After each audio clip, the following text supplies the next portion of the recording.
আজকে করব মাংসের পাতলা ঝোল। তো ওটা বানানোর জন্য আমি মাংসটাকে ভালো করে ধুয়ে নিয়েছি।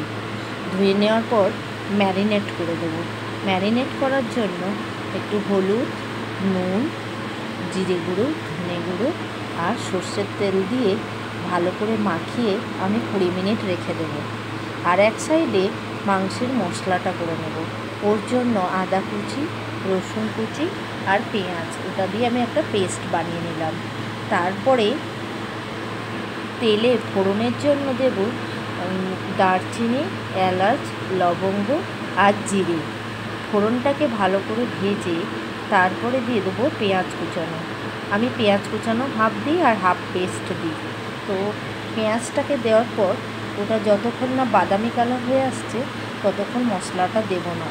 যেই বাদামি কালার হয়ে আসবে তারপরে আমি ওই মশলাটা অ্যাড করে দেবো।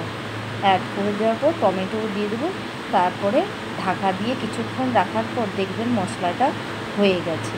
এরপরে আমি মাংস অ্যাড করে দেবো। মাংস আর আলুও ছিল, ওটাতেই একসঙ্গে সেদ্ধ হয়ে যাবে। তো আলু অ্যাড করে দেবো। অ্যাড করে দেওয়ার পর এবার মাংসটাকে একটু হাই ফ্লেমে ভালো করে নাড়াচাড়া করে দেখবেন কিছুক্ষণ পর জল বেরোবে মাংসের ভিতর দিয়ে। অনেক সময় অনেক মাংসের বেরোয় না, এক এক সময় আবার বেরোয়।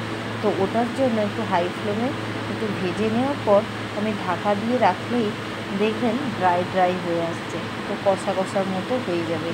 আর এক সাইডে আমি জলটা গরম করতে বসিয়ে দেবো। কেন কষা কষা হয়ে যাওয়ার পর আমি ওই গরম জলটাই দিলে মাংসটা ভালো হবে। ওই ঠান্ডা জল দিয়ে দিলে সঙ্গে সঙ্গে আবার একটু অন্যরকম হয়।